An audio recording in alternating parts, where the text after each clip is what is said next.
topics and opinions expressed in the following show are solely those of the hosts and their guests and not those of W4CY Radio, its employees, or affiliates.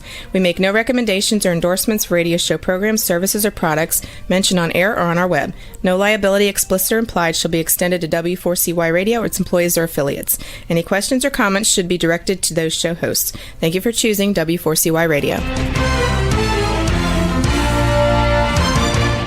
Welcome to the Ask the Expert show on W4CY Radio and Talk4 TV, where we bring you educational information from top local experts in the fields of legal, health, financial, and home improvement. Now sit back and listen to experts in family law, association law, hearing loss, business brokers, home care, along with many other topics. Now here are your hosts, Steve-O and Sophia. Hey, good afternoon, Illinois. Welcome to another Ask the Expert show where we bring you the top experts in the field of legal, health, financial, and home improvement. This is our 15th year with the Ask the Expert show. Our expert today, we hit a home run on. We have two categories that are really important in not only in Illinois, but throughout the country: bankruptcy law and tax relief.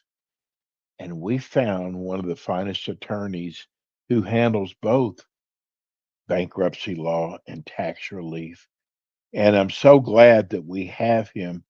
And he's with us every month. He'll be again back with us again next month. We got some of your letters saying about when the show was going to be on again. You can go back to iHeart or Spotify and watch and listen to these shows as many times as you want. They're always there in the iHeart and the Spotify library. Let's go to our expert. I am so glad that we have him, attorney Kevin Benjamin. Good afternoon, Kevin. How you doing? You know, buddy, I got to tell you something. People love your stories. You know, you'll revert back to a client that you had and you tell the story.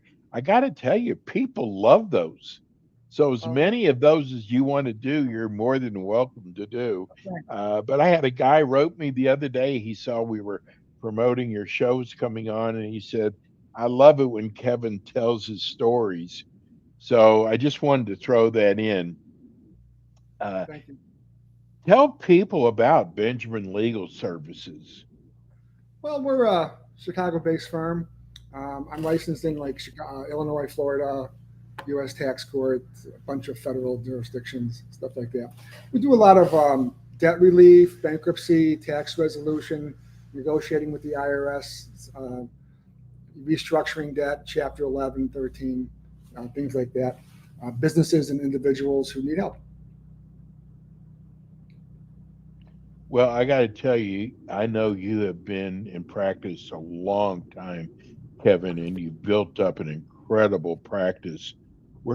Today, we're going to start. We actually split the show up for the 50 minutes, and for some reason, we always start off with tax relief first, and we don't have as much time for bankruptcy. So today, we're going to start off with bankruptcy for the first half of the show. And gosh, Kevin, there's so much information that people don't know about. And I got to tell you, Kevin, what amazes me is there's people who still don't know what Chapter 7, 11, and 13 are. That's the ones that we get the most questions on. But there's other chapters besides that, too. Would you mind going over the different chapters? Sure.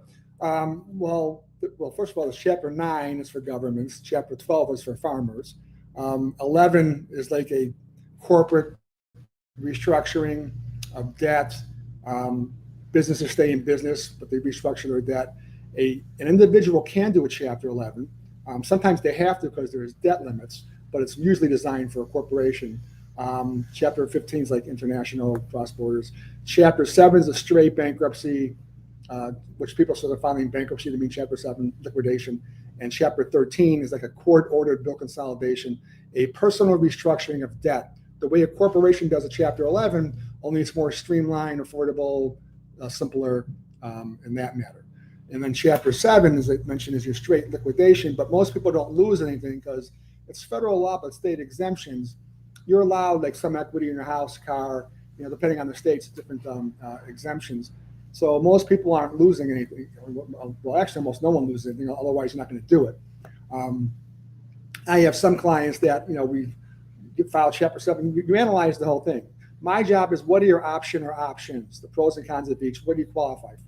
So like I have some 7s going on that maybe they're, $5,000, $6,000, $7,000 over the exemptions. I doubt a trustee is going to do it, but it depends on different factors. And then we look at the risk. Is it $5,000 or $6,000, $7,000, and you're getting out of $100,000 in unsecured debt? Then maybe it's fine to do it. Because it's not really that much of a risk.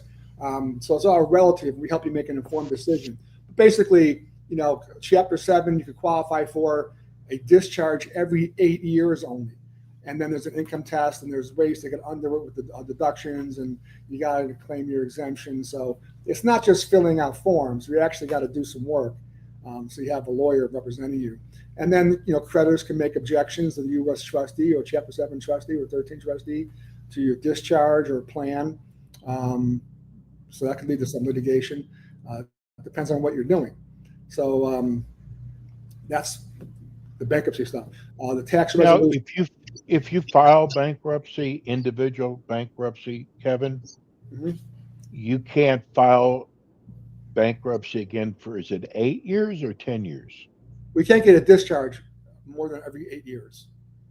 So sometimes people file a 7, they wind up going through the case, and maybe the case gets closed without a discharge just for some administrative reason, in which case, if you had to file again, you actually could. Otherwise, you just fix your administrative problem and get your current discharge. Otherwise, if you're barred, if you committed fraud or you litigated where they barred you from filing on those creditors again, or maybe they just barred you for filing again for a certain amount of time, depending on your previous case, if it was good faith, bad faith, stuff like that. But generally, you can get a discharge every 8 years of your debt. Otherwise, you got to go into a 13, Chapter 13. But then again, sometimes the reason for a 13 is even if you qualify first, let's say you're behind on a car, or maybe you want to cram the car down, or you're in foreclosure, you're behind on the mortgage. So you want to do a 13 anyway, because you want to catch up, stop and maintain, cure and maintain the payments, stop a foreclosure, save your house, in which case you could pay back maybe the unsecured creditors, maybe pennies on the dollar, which is kind of like doing a Chapter 7 with the 13, even though you're not allowed to, but it kind of is, because in a 13 you can pay some creditors in full and some not in full. It's based upon what they call like the liquidation analysis. Creditors in a Chapter 13, the credit cards, unsecured creditors, stuff like that, they must get paid what they would have gotten in a 7. Oftentimes they would have got nothing in a 7. So you can pay them, nothing or a couple pennies on the dollar. Otherwise, let's say there's like 30,000 non-exempt equity, total, right? And you owe $100,000 unsecured. So then you're doing like a 30% plan on those, but you're doing a cure and maintain on your mortgage or your car, stuff like that. So there's reasons for it. You don't always need a 7. If your car is repoed, you want to get it back, you want to file a 13. Some debts in Chapter 7 aren't discharged. Like if you got a discharge, like not child support, but the domestic support obligation could be discharged in a 13, but not a Chapter 7. Certain like parking tickets, stuff like that, that's what they call super discharge. You can get in a 13, not a 7. So there's all kinds of little intricacies of how you do things. But basically, because a 7 is like a fresh start, they call it, right? So it used to be 6 years and then made it 8 years. And so you can't just, do it and then go borrow a bunch of money and then just do it again. They want you to, have some kind of repercussions. But if you can't do a 7 again, you can do a 13. So, and even if you do a 13 and it's dismissed or even finished, you can do them again because you're paying people back. Saying that the U.S. Congress, they encourage Chapter 13s. When they revised the last big Bankruptcy Reform Act in 2005, the BAP-CIPA, Bankruptcy Abuse Prevention and Consumer Protection Act, which is a joke for a name, but that's the name. they actually encourage Chapter 13s. You're keeping stuff. And even Chapter 13, you can only go like 60 months. Something you go 3 years too, but sometimes 60 months gets a lower payment depending on the situation. And you got to qualify for a 3 or 5 year plan, which you can talk to a lawyer for. But 60 months is the most you can go, right? So, depending on your debts and what you're doing, even if you could pay it back faster, you don't have to. For example, you're in foreclosure, you're $40,000 in arrears, you're taking your house. They won't take your mortgage payment unless you give them the $40,000 on top of it. Well, pay that back at no interest over 5 years by pushing a button, or sort of like that's what we do, get the automatic stay, and you maintain the current payment, and it's done. Even if you could afford more, you don't have to pay it back more. And you keep all your assets. Nobody messes with you, so that's pretty good. Do you find people are embarrassed to come in and meet with you because they're embarrassed that they're in the position they're in? Do you ever find that? I'm not embarrassed to see me in person. Sometimes they're embarrassed to give me a review, or something like that. But as a client, you don't have to say, what you did. I do other things. If I represented you, I represented you. If I did a good job, I did a good job. You don't have to give your personal, what I did for you. No, because people are like stressed out. There are some people that they talk to their friends, or they're on Google and don't file bankruptcy because you're going to be screwed. That's all this BS. And they have these misgivings, but here they are seeing you, right? Because you're in trouble. So what I say to them is, so what do your friends tell you to do? Oh, don't file bankruptcy. You'll be screwed for life. Well, that's not true. So then what's the answer? They don't know. Oh, consolidate your bills or do debt settlement. Oh, they heard that online or some radio ad. Okay, well, debt settlement costs money. You got to settle your debts with cash. How much cash do you have? Nothing. Okay, so what are you settling with? People think, well, how much do I need? I don't know. I'm not negotiating with your creditors and say, hey, how much are you let's negotiate a dollar amount. Then now let me see if I can get it. It doesn't work that way. Money talks, And most of those debt consolidation companies out of California, those are all BS. They're not helping you out. They can't do anything for you. They're just making money on you, and you're going to wind up in trouble. They tell you they got lawyers all over the case, and if you get sued, they're not going to do nothing. So that's just a waste of time. If you're in over your head, the first step to getting your credit fixed is to get out of debt. You got to solve the problem. So, you're paying back all this money, these dues. People are like, I have clients coming. I've been doing consolidation with this company for like 3 years. Yeah. How's that working out for you? They're out $10,000, $15,000, $20,000. And the credit's crap, and they're getting sued by creditors. Now they're filing back. Well, they could have filed 3 years ago and saved all that money. Plus, your credit is now fixed because it's been 3 years, not fixed. You can fix it, I'm saying. So it's 3 years behind you. And then you have the $20,000 or $30,000 in your pocket. Right? It's a big difference. Put it behind you as fast as you can, right? All this crap about this 10-year thing, what the Fair Credit Reporting Act says that allows you to have it on your credit report, and that has nothing to do with can you get a loan or not, right? It's your credit score that gets the loan or not, right? Now, of course, having it on there maybe lowers your score a little bit, but if you just filed and it's like 2 months ago, yeah, maybe it still affects you, but you can reestablish your credit really fast, right? And people get loans all the time. Even car loans, you'll be getting offers for the car loans before you're even discharged in the chapter. You know what I'm saying? They want you back. That's amazing. You know what I'm saying? There's no law that says you can't get credit. That's a bunch of BS. Or the people come in and like, oh, I don't know if I file bankruptcy, how am I going to get a mortgage? Well, first of all, why are you here, right? Second of all, because you're in debt, you're filing. How's that mortgage coming along now?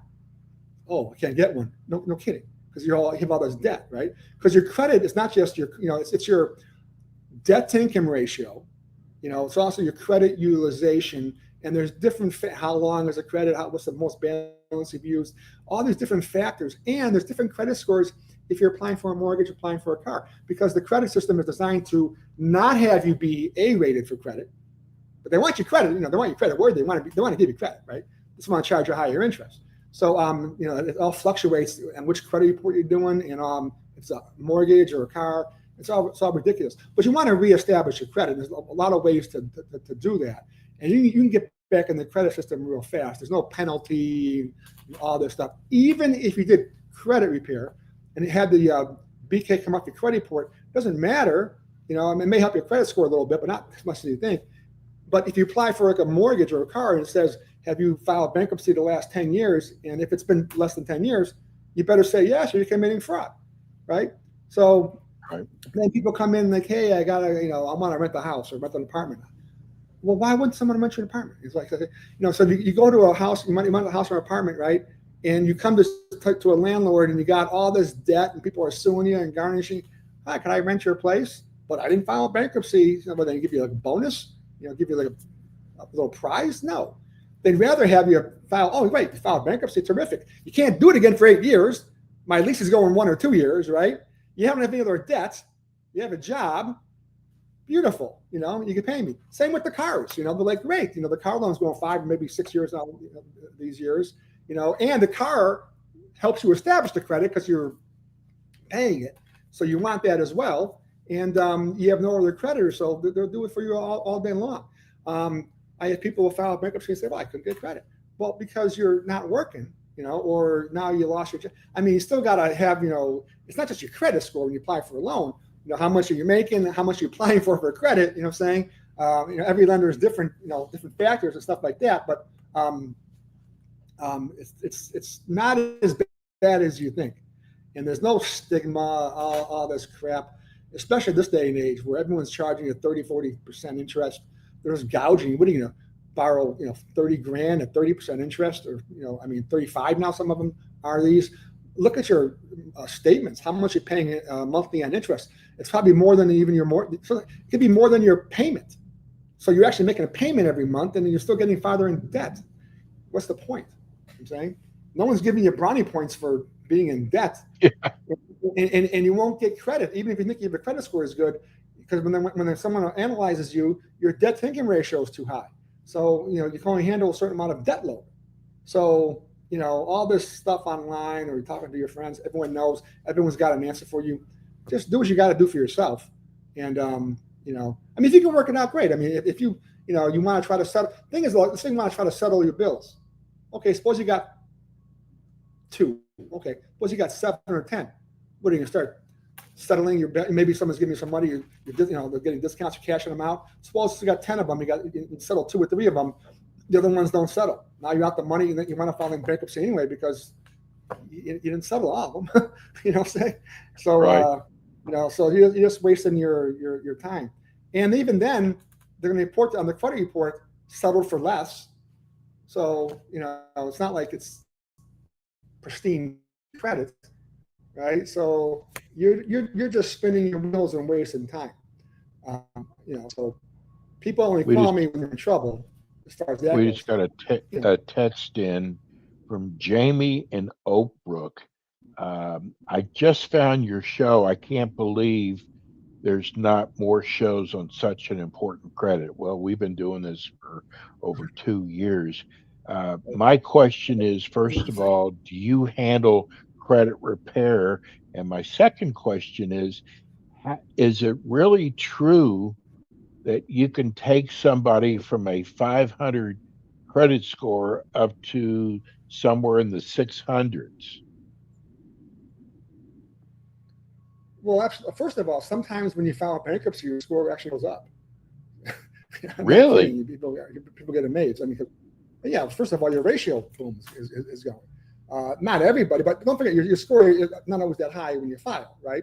But sometimes people's credit scores are pretty good when they're filing, but it's the debt load, and their scores sometimes still go up. So yes, getting your credit fixed is not hard at all. Credit repair, don't call those credit repair companies, and you can do it yourself. Okay, have I done that for people? There's a way. The real way to do it as a lawyer is to, under the Fair Credit Reporting Act and Fair Debt Act and all these different, just got to find things. You don't go to the credit bureaus or they call them the consumer reporting agencies. You got to go to the creditors too, and it's a lot more work than you think. You're not doing Lexington law with $70 plus a bond package or $80 over. Or if you want the good package, it's all that BS, right? $100 a month. What are they doing? Nothing. They're writing letters to the credit bureau saying it's not mine. Not if it's not, and if it is yours, that's actually fraud on your part, you know. And even if it comes off, doesn't mean it doesn't come back on, right? So can it work that way? Yes, but that if that's the case, you don't need someone writing a letter for you, right? You can do it yourself. The credit report has to be 100% accurate, right? So you can look at your credit report. Oftentimes, a lot of even if it's like you didn't pay this creditor, right? Doesn't mean it's being reported correctly. So in that case, you know, there's a legitimate dispute, a reinvestigation you should have launched from the consumer reporting agencies, or maybe you go to the creditor first and dispute it. They're supposed to take it off your credit report for 30 days. Probably don't. Then you have an investigation going. Then the consumer reporting agency says, oh, they verified it. How they verified? Because if you got the proof that they went to the creditor first, supposed to be off. Now you got them on maybe a Fair Credit Reporting Act, you know, or some other violation, and you can sue. You know, so it's like all kinds of different tricks, but not tricks, but that's what being a lawyer is. That's not being a credit repair company. And there's also ways sometimes you can settle with work something out with the creditor on a dispute to have them adjust. Because if there's a subscriber, they could adjust it. Sometimes people actually get a real dispute on what's going on. So there's all kinds of ways to do it, but it's not this 8-hour a month crap and some credit repair company who's a non-lawyer and they're going to give you all these, they're 97% all this crap. No, but also like, you know, go to the Chime or, you know, put some money in a savings account or save some money, get a CD, right? Go to the bank and borrow money off your CD. You put a couple $100 back, you know, pay it back. Now you have a bank loan, right? Now we got the car loan, right? Now you get the car loan. Now you get the car loan. So you have different kinds of credit reporting, right? Installment loans, revolving credit, I'm saying. So those all are different points scores also, right? Company called Chime has a card. They have a credit builder card. It's like you put your money in your own savings and use a couple buttons, but they report to the credit bureau. You know what I'm saying? So you get some points, you know, for that. And then there's a ways to reestablish your credit. And then next thing you know, the BK's discharge, it's behind you. Your ratio is down. You're getting positive credit on your score. 6 months, 9 months, 12 months. Yeah, now you might get a mortgage, right? Okay, it's a year or two behind you. How much down payment? You know, how much trying to borrow for the mortgage? You qualify for that. But a lot of companies will finance you. You're not penalized and a bad person. You got out of debt and took your mulligan, so to speak, which is what the discharge is, right? Ron in Deerfield, I'm enjoying your show. I'm curious, does equity get wiped out in Chapter 11? Equity? You mean for business? I guess so. Or like a house? Equity? He just said, does equity get wiped out in Chapter 11? Maybe he can. Okay, so there's individual Chapter 11. There's a corporate Chapter 11. So in a corporate Chapter 11, you're talking about equity. Usually, talking about maybe the business owners. So depends how you do the plan. You want to keep your equity, or when you file a plan in Chapter 11, you actually are trying to get votes from the creditors. So then there's also a thing called the absolute priority rule, depending on what kind of case you file, if that applies or not. And a creditor may go for the absolute priority rule. Now you got to pay 100%. But then there's an exception called new value, and all this kind of stuff where the equity guys can keep their money. So in a corporation, Chapter 11, yes and no. Is it possible? Yes. Okay. And then if an individual, if you're talking about like equity in your house or something like that, I think that's why you're filing. You're keeping all your equity. So on a 13 or an 11, you're keeping equity, and how much you're paying to certain creditors depends on the exemptions and how much equity you have. Okay, so it's got to be what they call a feasible and confirmable plan, right? And then you have your ways to show it. It's a disclosure statement and income projection, stuff like that. So you keep your equity in a 13, and you keep your equity in an 11. On a corporate Chapter 11, if you're talking about equity for the business people, that's a possibility as well. Who tends to get paid first in Chapter 11? Well, in Chapter 11, you file your plan, right? So, like you in Chapter 11, so Chapter 13, you file a plan, right? but you're paying, they're secured, unsecured, maybe priority creditors, and you make one payment a month, and a Chapter 13 trustee pays it for you. So it's I use the phrase like, court order consolidate, like a book consolidation court order, which is great. It's 0%, right? And it also works because you got automatic stay. It's federal court order, right? But it's not like a consolidation where you have like 10 creditors for $1,000, 10 grand, and you're making everyone gets 1/10. You get priority of who gets paid first, like the mortgage company would get paid first, right? Then the priority unsecured creditors would get paid, and then the unsecured creditors would get paid later. So over the 5 years, your X percent, it's going to be the plan, but it's not like everyone's getting money. Sometimes those creditors don't get money for a couple of years, and there's nothing they can do about it, right? But that's how that works. In Chapter 11, you're soliciting votes, you're balloting, creditors get to vote.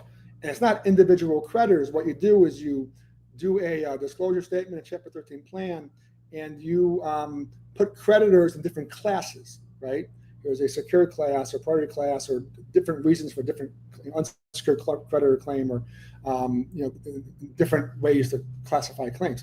And you can't just classify claims any way you want. It's got to be like-minded creditors, because you want to get the votes of not just the creditors, but of the class, right?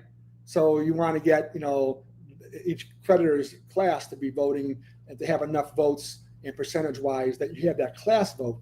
And then you have the other class. You cannot say, well, man, I'm just going to take these creditors and make two classes because I'm going to get this class's vote then. Then it could be a contested. But I don't want to get too technical, but basically you make classes that are like-minded, and then you solicit the votes, and then if the votes work, it's confirmed, right? However, sometimes there's ways to override some votes, asking the judge to cram down a vote. Maybe someone's creditor is voting in bad faith. Maybe they didn't qualify to vote. Just because you're a creditor doesn't mean you qualify to vote. You got to be an impaired creditor, right? Sometimes not all creditors are impaired. And then you got to see why they're saying no. So there's all kinds of ways to do it, but generally people want to get paid.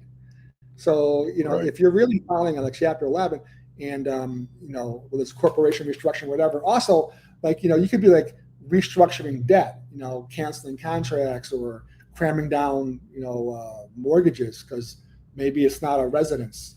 They have the anti-modification provision. Maybe it's a commercial property or second property, or not, or it's a residence, but it's not 100% secured by the mortgage. Like it could be a 2-flat or 3-flat. The ways to cram it down and restructure stuff, right? That's why you're filing a plan. Also, you want to show how you're paying it, right? So if you just file a case and it's I'm going to get a job later, or I'm going to 13, I'm going to pay. It ain't going to work. And if you're funding a Chapter 11, okay, how are you funding it? Are you funding it because you don't have to fund it from income? You can fund it from I'm going to get rental income, or I'm going to maybe sell one or two of my properties, or there's different ways to fund it, right? So how are you funding it, and is that a reasonable source? I'm saying you can't just say I'm going to have the money later. So but because if you have the money, they want to get paid. So Exactly. I have cases going on. People I have some people in individual Chapter 11s, 130,000 plus in behind. They tried a 13 with someone else, but it's only 60 months, right? So I've done a couple of those. I got one confirmed last year, and one I'm about to, or trying to get the votes out. And the bank's been cooperating, and that's going to be more than a 6-year pay, more than a 5-year payback. We have to get their vote, but so far they've been cooperating, and the clients have good income now, and and they want their money. The credit, what I'm saying. So if you could do Right. it, and of course, if you get a confirmed plan and you don't make the payments, then it's either dismissed or they modify their stay and they go. And all the money you paid on those plans, the creditors keep. So unless you're filing in bad faith, you're fine. Kevin, before we go into tax relief, tell people how they can reach you. And also, people have asked for your website address. Okay. So the scroll seems to say BJ Kevin, which is not my name. It's J Kevin, my former name. Benjamin Legal Services is benjaminlaw.com. I have a company called Noble Tax Relief, nobletaxrelief.com. 312-853-3100 is the office line. Email me at attorneys@benjaminlaw.com. All kinds of ways to get it. Okay. We're going to go into IRS. And boy, I got to tell you, Kevin, when someone's got the IRS after them, it has got to be such a load on them. But I promise you, if you'll sit down and meet with Kevin, first thing is, I know, because I've been doing this for so long with him, you're going to feel so much better once you come out of Kevin's office. Because first of all, you no longer have to talk to the IRS anymore once you retain Kevin's services, right? Correct. Same as if you're filing bankruptcy for the creditors. Yeah. So there's basically there's different power of attorneys or authorizations to represent someone before the IRS. Well, let's say I had a power of attorney on file. Yeah, then now you represent you before the IRS. We do our due diligence. If you're with a IRS agent, a revenue officer, or if you're in what's called automatic collections, wherever you are, we'll handle it. A lot of the tax resolution and bankruptcy, the way you analyze things is really similar. So that's how we got into doing both. And it's like, you hear all the scams on the radio, and I said someone called an hour ago. They hired this one national company and someone else. They're going to do this and that. They don't do anything. Because those are call centers, right? You're on the radio and hey, pennies on the dollar, and there's the Fresh Start program and things. The IRS and creditors don't want you to know all these secrets. Exactly. So there's no secrets, right? So it's the IRS manual and the code, and bankruptcy is the bankruptcy rules in the code. So, and there's just, there's ways to do things, right? So like on a penny on the dollar thing, like I was just telling this prospective client a couple hours ago, I don't call the IRS. Okay, I'm your lawyer. I start negotiating. I'm going to give you 7 cents on the dollar. No. So you negotiate what the reasonable collection potential is. Okay. And that could be, say, 10 grand. Now, the reasonable collection is how much your equity in your certain assets, which at a discount, and there's different ways to formalize things, right? And then there's things maybe are changing your income and stuff like that, and maybe things that they're saying should be included that we're saying we're not. So that's how you negotiate with the IRS, is your expenses and income and each individual one, what's percentage is included, 0 or nothing, etc. So now let's say you have the reasonable collection potential, the RCP, let's say it's 10 grand. I'm just to make it even numbers, right? If you owe $100,000 to the IRS and they agree it's 10 grand, that's 10 cents on the dollar, right? If it's $1 million, then that'd be a penny on the dollar, right? And if it's 20 grand, it's half on the dollar. It's still 10 grand either way. Right. So if someone gets, you got pennies on the dollar because you owe a lot of money, okay? Because people call, I owe 500,000, I owe $1 million, $3 million. I can't pay. How am I going to pay it? Well, you're not, because you were making the X before, and now you're not doing this. But you gotta show it, right? You gotta qualify for like offering compromise or something like that, So, because the IRS doesn't know, they don't know. All they know is you owe this money, and no one's opening the letters, no one's calling them, no one's representing you. They're happy to have a professional on it that they could talk to and do the collection information statement and what documents you need. And what documents also depends on, like there's different programs, like offering compromise, doubt as to liability, doubt as to collectability, streamlined, not streamlined, depending how much you owe, how much documents you need or not, right? So maybe you're close on a different, maybe we pay down $5 grand, get under a certain level. Now we're doing a streamline, something even. Installment agreement, right? But how many months are we doing on the installment agreement? Depends on like your CSED, your collection statute expiration dates. Someone called today that they owe $107,000, but from 2016 to 2024, right? But first of all, I know it's 100 stuff, but the reality is it's X thousands for this year, each year, right? And then I'm talking to the person. Turns out that in some of those years, the IRS filed the return. SFR, substitute for return. They just filed it for you because you didn't do it. Trust me, those are usually pretty high, right? So maybe you're going to file and amend those, have an accountant do it, and now you reduce your debt that way. Also, there's also penalty abatement possibilities depending on certain situations. But you want to know which ones are expiring too, because maybe you can get out of certain things in a certain time frame. Or is it dischargeable in bankruptcy? Generally they're not, but oftentimes they are.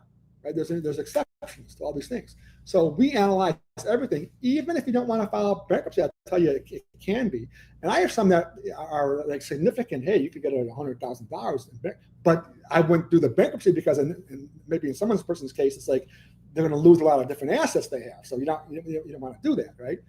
But oftentimes people they don't really have anything they're going to lose, and they're like, oh, I could just get rid of it, right? But then again, maybe you don't have to get rid of it if you don't want to file bankruptcy. Now maybe the offer in compromise may work, or what they call a partial pay installment agreement, where you're paying less. See, the offer in compromise takes your income stream, right, over certain months, equity and assets combined, and there's different what the C says, all that kind of stuff. And you're analyzing a number, right? Right. So, like I had a guy call a couple. He has a couple of thousand in equity, almost like $60,000, right? And some of them they're telling me the offer in compromise. Well, first of all, you didn't hire them. Why? Right. Second of all, in 10 seconds, you don't qualify. You got the equity right there, alone. Now, but then otherwise, some people have maybe it's making too much income, right? So with the partial pay installment agreement, they don't count both. So now it's like maybe you get the same relief, but a different program. Because what these guys on the radio doing, they're just marketing. You got a call center. Yeah, you qualify. Give me this. Yes. Our experts. We got a team of lawyers and CPAs. The team is on it. They're gonna. And we don't take people that don't qualify. Don't worry about all that kind of crap. That's just sales tactics, right? So and no one. Your imitation is perfect. Yeah. and then she then this person hired a lawyer. She told me too, right? And then now the lawyer's not calling her back, right? So, but I don't know what, I know the national one wasn't doing anything. And then she's like, well, then the lawyer said they get a better deal and do an offer in compromise. But I don't know what she told him. Maybe they could have. I don't know, right? But right. She doesn't know what she owes. No one's calling. So it's a mess, right? And oftentimes people, they're not open with the mail. They don't know what's going on. They don't know about the different programs. There's what's called currently non-collectible, also CNC, but that doesn't mean I someone call them, I got a CNC. Okay, but that just means right now they're not going to. You're getting levy letters, notices. You're in a hardship where if they did that, you couldn't feed your family or pay your more. That's a hardship. So now you're currently non-collectible, but now the IRS agrees. They mark but they don't go away. That's up to 2 years. During that 2 years, they're coming back. How you doing? Update your information. Because now if you are collectible, now, but you can do a resolution though. You know what I'm saying? But it's not like, I'm just currently non-collectible, which means that they're wiping it out. No, that's not what it means, right? Or you can't give your assets away. I don't have that. Because you had $300,000 equity, gave it to your son. Well, I don't have it, but you did. So now when we do the formulas, they're counting the 300. You can't just give it away and say, hey, so it's not like, but oftentimes people have a hardship where their income has changed, and things happen.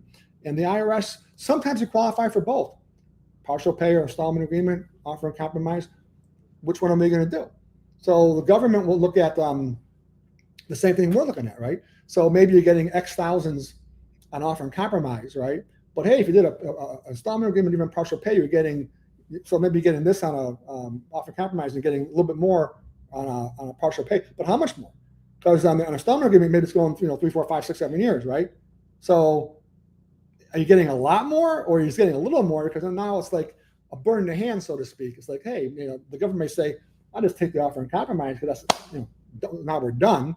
Otherwise, during an installment agreement, doesn't mean you're going to pay, oftentimes they don't. You got a 4, 5, 6, 7, 72-month installment agreement.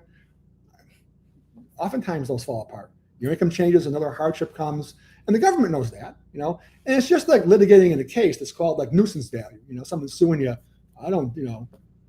I'll fight it, right? But then you got to pay your attorney fees, and then they offer a settlement that's like a lot cheaper than your attorney fees. And it's like sometimes people do it because it's called nuisance value. It's cheaper to do that than to pay my lawyer to go kick your butt, depending on what you're being sued for. So it's a very similar practice with the IRS. But there's what we call effective tax administration.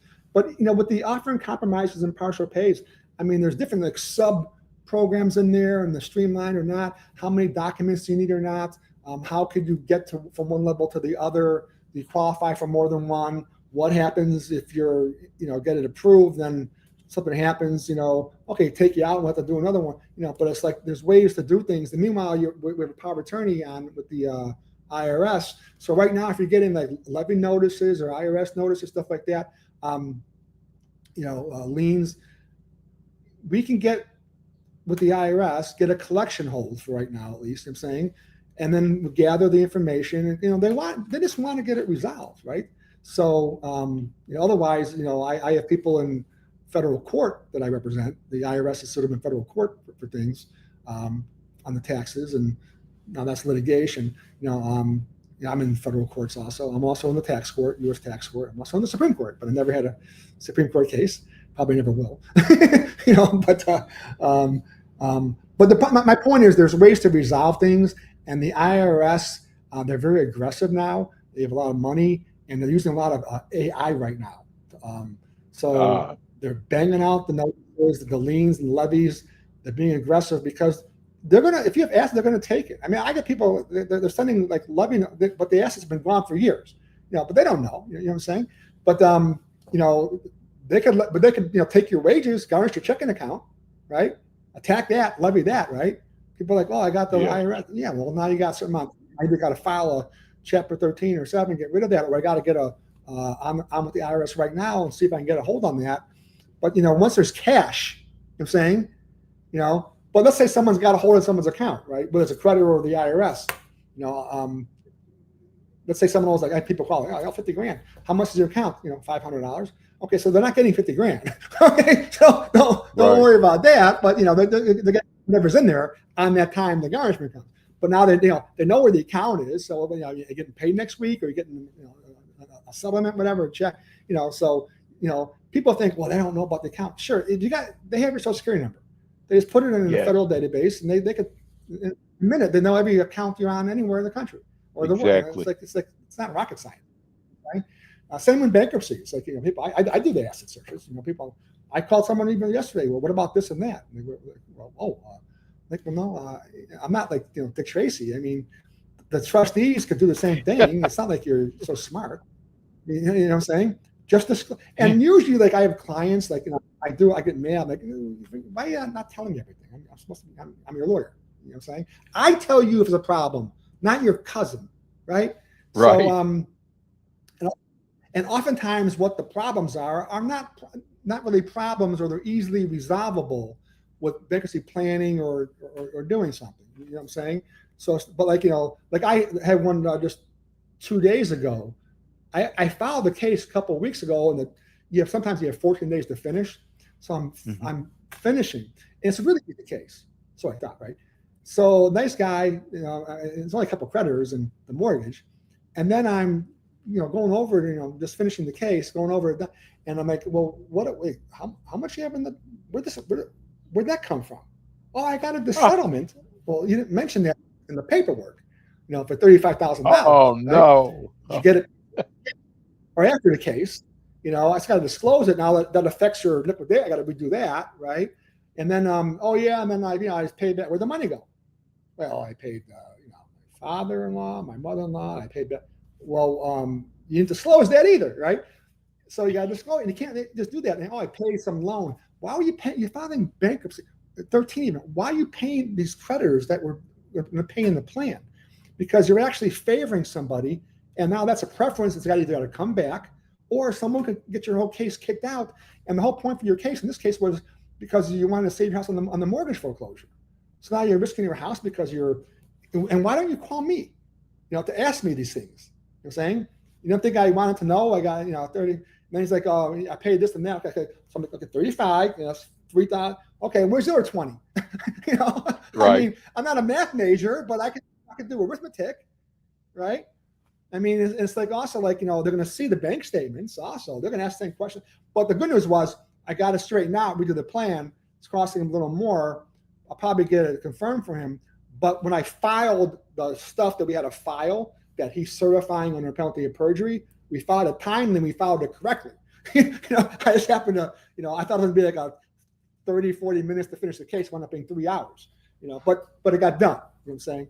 So that's my point. It's like that's what makes your job so hard, is people keeping things. And frustrating because my client is a really nice guy. You know what I'm saying? Older couple, and he's just trying to do the right thing. Right. They're both on Social Security. They're mentioned, so to speak, and just keep their house. It's not a big, and they just have some problems. So I don't mind. I mean, I still get a little irritated. Just tell me. But other types of clients, when they're just lying to you, and then they have an attitude with you, like someone today, I almost had it out again for the 4th time with this one guy who loved me 2 weeks ago and loves me again, but every time he gets a letter from somebody or talks to somebody, he gets all goofy. I gotta say, we just talked about that last week. I'm the one who found it first and resolved it for you. Tell me how great it was. But I forgot. Then don't call my reception and have an attitude with them. I'm saying, now you're gonna talk to me. I guess they think you're not gonna find out. Yeah, So people, you have all kinds of clients. Most people are nice. They just need help. That's why I'm in the business, right? Some people are hiding things and we're in the same, like bankruptcy lawyers. We're in the Facebook groups, our local groups, and all that kind of stuff. We all have the same stories. It's like, oh, client came in today, said this. Oh, they're going to get back to me. We all know what that means. They're not getting back to you. They may be calling me tomorrow or someone else tomorrow because now they're going to know what not to say. You know what I'm saying? Right. So they're not going to tell me or someone else or vice versa. So, it happens all the time, more than people think, because everyone thinks they're so smart. It's like, and it's not even resolving debts or 13 restructuring or Chapter 11, you're resolving things. And yeah, there's issues sometimes, but you're trying to pay people, or if you qualify for 7, then you qualify. And that's your right? So, but it's not a Supreme Court case.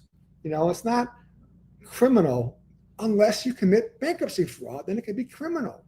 People don't understand that. You know what I'm saying? You get in trouble for that kind of stuff. But otherwise, you just need help. Have a lawyer do it. And, call someone like myself, and whether it's a tax resolution issue or, whatever it's got to be. People are more affordable than you think. And don't try to handle this yourself. This is why we have shows like this with Kevin. You should not try to handle it yourself. You've got to have someone. And Kevin is, well, I think what I love about Kevin, he's so upfront with you. And he might not tell you exactly what you want to hear, like some of these big national companies. He doesn't sugarcoat it. And you really come out of his office with a much better feeling. Kevin, just tell people how they can reach you again. Kevin, BenjaminLaw.com or NobleTaxRelief.com, or just call me at 312-853-3100. But if you're on the website, like BenjaminLaw.com, you could actually fill out a form, and I'll get a contact, and I could call you, or there's ways to schedule. On my website, my Calendly link is on there, which is Calendly.com/Kevin Benjamin, and you can get on my schedule and just make your own appointment. And if you need an in-office one, we could work that out. But most people don't. We do phone or Zoom. It's 2025. It's modern technology. Sometimes I have someone come in anyway. Sometimes it's easier, depending on what kind of case I'm doing, or what stage we're at, and where the person is. Sometimes say, "Oh, people, I work down the street." Okay, just come on in. Because there's documents and stuff like that. But on the initial call, I'm saying just to get information, we can do that by Zoom or phone, or I have an online file system I give you access to. Even intake questionnaires, they're all online in the cloud. You do them from home. Fill them out first, then I can give you information. If you got to see me in person, we can. But I don't need to see you in person, so don't worry about that. Okay, and I don't care where you are. You could be anywhere. I have clients all over the place. Kevin's with us every month. We'll be replaying the show again next week. Kevin, thank you so much. The hour always goes by so fast with you. Have a wonderful weekend, and we'll see you next month. Okay, thank you very much. Bye-bye. That's attorney Kevin Benjamin. Excuse me, I think we put on there BK. It's just Kevin Benjamin, and he's just a great both bankruptcy and tax relief attorney. That's going to do it for us today. We'll be back again with you next week with more Ask the Experts. Everybody have a blessed weekend. Thank you, Juan. Thanks for tuning in today to the Ask the Expert show on W4CY Radio and Talk4 TV. Tune in next week and every week to hear more from our experts on personal injury, insurance, air condition repairs, estate planning, Medicare, and many other topics in the areas of legal, health, financial, and home improvement. See you next week.